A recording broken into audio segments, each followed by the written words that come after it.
ألم تر إلى ربك كيف مد الظل ولو شاء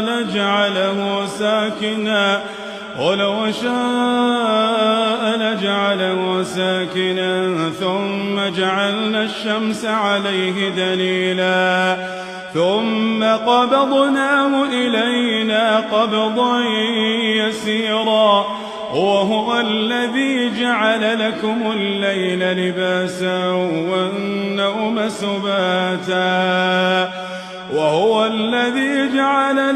الليل لباسا والنوم سباتا وجعل النهار نشورا وهو الذي أرسل الرياح بشرا بين يدي رحمته وأنزلنا من السماء ماء طهورا